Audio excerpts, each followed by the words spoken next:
When you lose a partner, it is like losing a loved one to death. The intensity of the breakup is usually proportionate to the intensity of the attachment. The problem is not that when you're going through a breakup, you feel crazy. The problem is that you feel crazy and then you want to do or say things that exacerbate the situation. And listen, going through a breakup is like riding a roller coaster. You're up 1 minute, you're down 1 minute. The opposite of depression is not happiness. The opposite of depression is community. The best thing you can do to get through a breakup is take inventory of how you got yourself in this situation. Welcome back, everyone, to another episode of Nobody Listens to Kevin, my podcast where I tell you the truth about life and relationships that you will not hear anywhere else. I posted on my Instagram a question saying, what are some topics you guys want me to talk about? Any subject is fair game. And interestingly, I got about 10 or 12 responses that said, how do you heal from a breakup? What should you do if you're going through a breakup?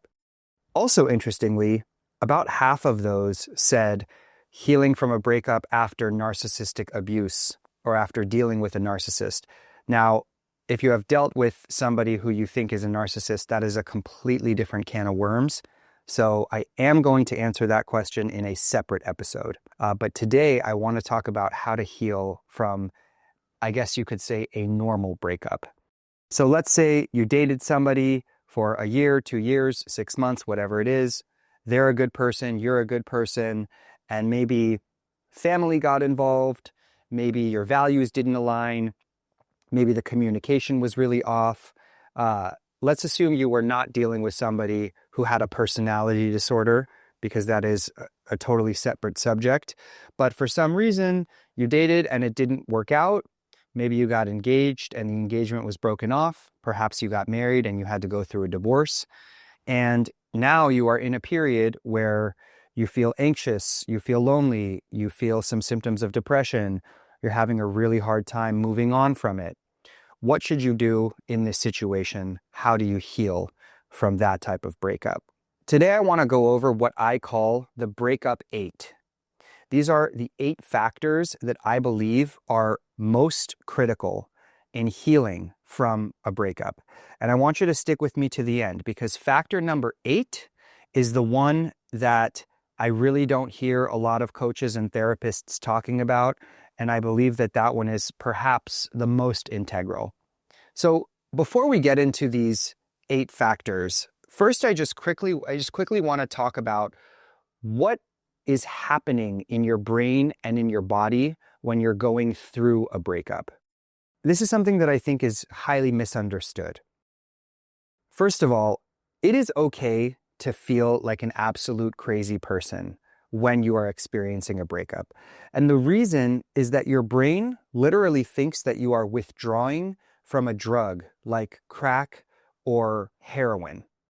So in the brain, there is an addiction center. There's a center of the brain that is responsible for forming habits and addictions. And then there is also a pain center, the center of the brain that is responsible for registering physical and emotional pain. When you go through a breakup, what happens in your brain is that the addiction center believes you are withdrawing or detoxing from a drug like crack or heroin. And the pain center of your brain thinks that one of your limbs has just been cut off.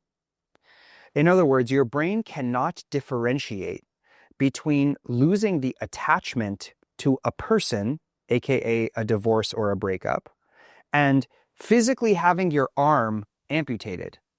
Your brain cannot differentiate between losing an attachment and having to detox off of heroin. So imagine you did heroin every day for 2 years. From a Tuesday to a Wednesday, suddenly no more heroin.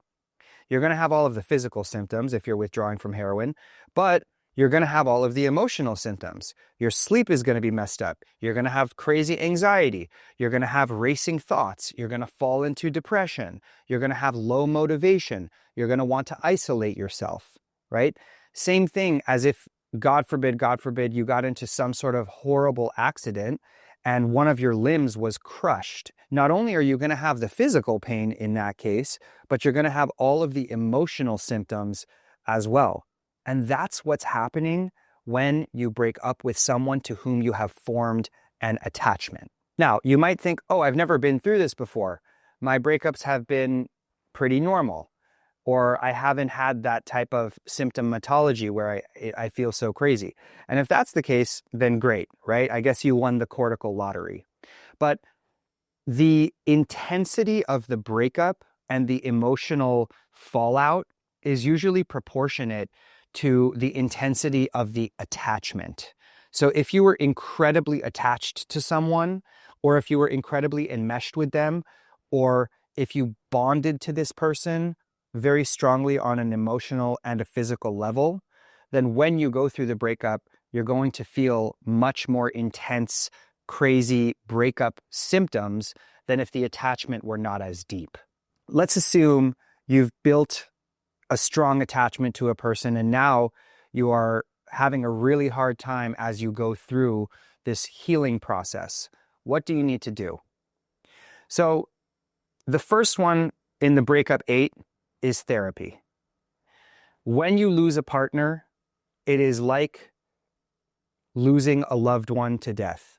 It is a process of grieving.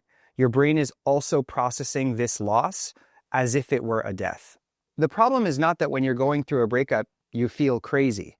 The problem is that you feel crazy and then you want to do or say things that exacerbate the situation. You might be taking that pain out on yourself. You might decide one day to hit up your ex and invite them over. And then, of course, that makes everything worse. You might be having all sorts of racing thoughts that are keeping you up at night. You might be having a lot of confusion and a lot of trouble processing the breakup and understanding what happened. It's all very complex. This is why you need to be in therapy. You need to be discussing this with an external source, somebody who can be objective, they can hold you accountable, and they can help you get through the breakup so you're not dealing with it by yourself. Number 2 is sleep. This is highly underrated. If you are oversleeping because you're feeling depressed, or if you are undersleeping or sleeping very, very late at night because you're up scrolling, looking at your ex's Instagram, looking at old photos, whatever the case may be, your sleep regulates, having a regular sleep cycle regulates your circadian rhythm. And your circadian rhythm is responsible for regulating your hormone production, your cortisol levels, and your mood. So I know that when you're going through a breakup, the last thing that you want to worry about is having a regular bedtime and getting 8 to 10 hours of sleep and all of that kind of stuff. But in terms of the anxiety and the rumination and the symptoms, the breakup symptoms that you're feeling, having a regular sleep cycle is extremely important because of the effect that it has on your mood. Number 3 is exercise, okay?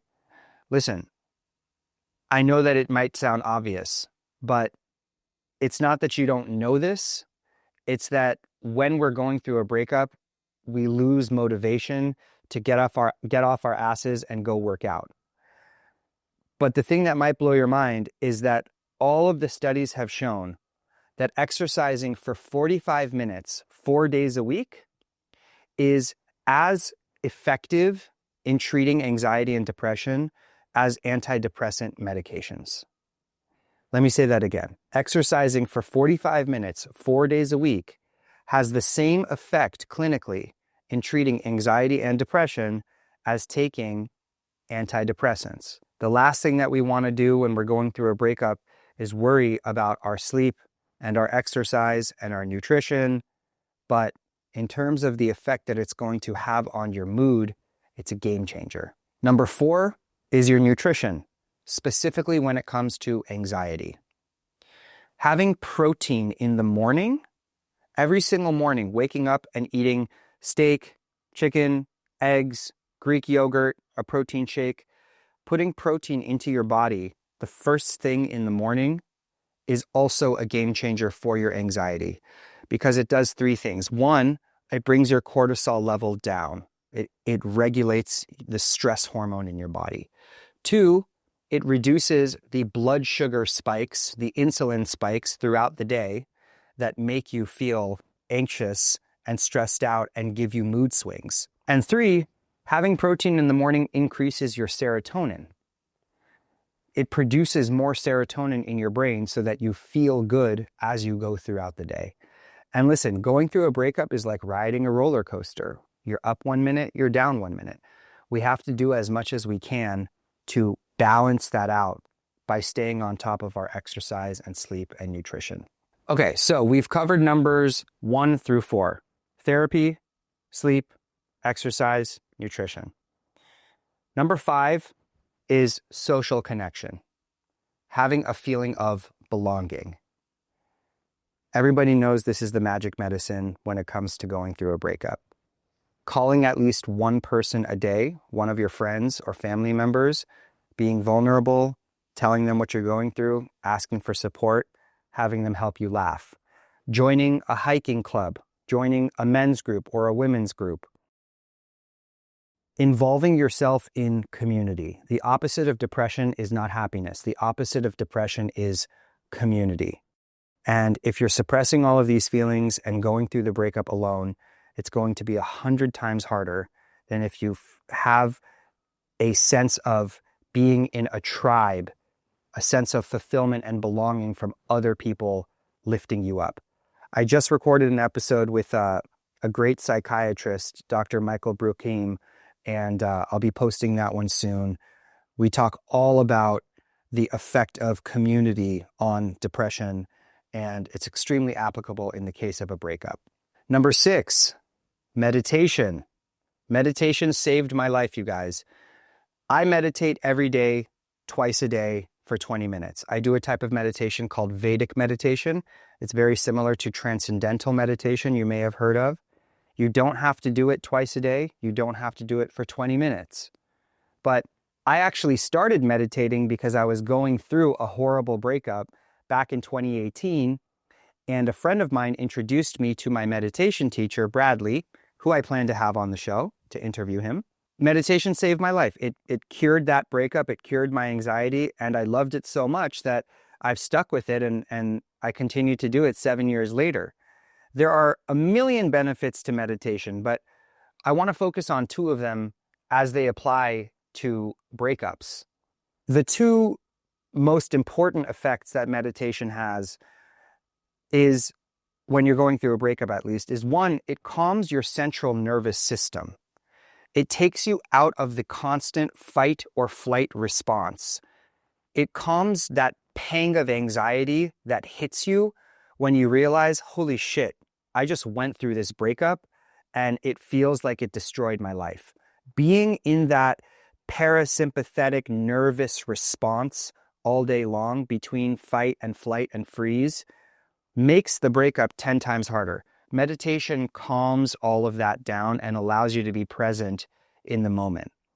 The second thing is that meditation has this magical ability to slow down your rumination, slow down your fixation and your racing thoughts.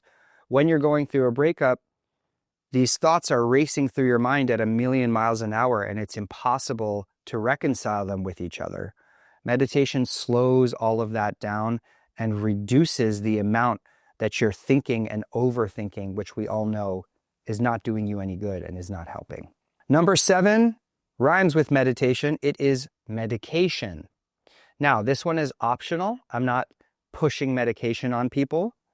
If you don't want to take psychiatric medications like an SSRI or an as-needed anxiety medication, there are all sorts of holistic supplements that you can take. But some type of medication intervention may be necessary for you if you're going through a breakup, because remember, if you had a physical accident where your body is in horrible pain, you're going to need meds to get you through that. It's the same type of thing. If your brain is going through a traumatic breakup, it may need a little boost, either from a psychiatric medication or from a holistic supplement. So now we've covered numbers 1 through 7. Thank you for sticking with me. Numbers 1 through 7 of the breakup 8 are therapy, sleep, exercise, nutrition, social connection, meditation, and medication. And now, if you've made it this far, we come to the most important one of the breakup 8, which is the one that nobody ever talks about. And this is personal accountability. And what I mean is, the best thing you can do to get through a breakup is take inventory of how you got yourself in this situation. Now, you may hear that and you may think, that's not going to help me. That's just going to make me feel worse. It's going to make me feel like I messed up. It's going to make me feel like I'm at fault. And the point is not that you are at fault. The point is that if you're not taking personal accountability for how you ended up in this relationship and why it went the way it did, then you're going to have the feeling that somebody did something to you and that you are powerless. If you are powerless over what happened in the relationship and how it all went down, then you are also powerless over healing from it. But if you are able to recognize at least a 50% contribution to the relationship, and a 50% contribution, or 30%, or 25%, it doesn't matter, some percentage contribution to how the relationship ended, then you are also capable of healing from it and learning and growing. So let me give you an example. Let's say your relationship ended because your partner cheated on you. Is it your fault that your partner cheated on you? Absolutely not. Do you deserve to be cheated on? Absolutely not. If you sit there and you think, this person cheated on me and it had absolutely nothing to do with me, and it is completely in their hands, and how could they do that to me? Then you lose all of your power and you'll never be able to move on from it because you'll never be able to reconcile what was done to you.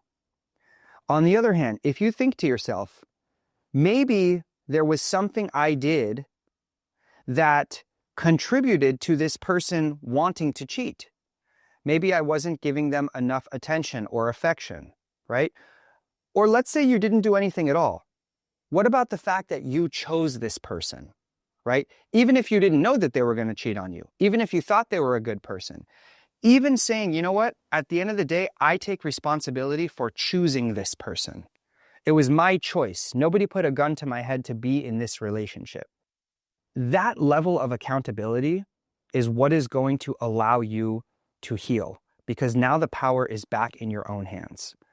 I made a choice as an adult with the information that was available to me. And it didn't go well. It ended in a breakup.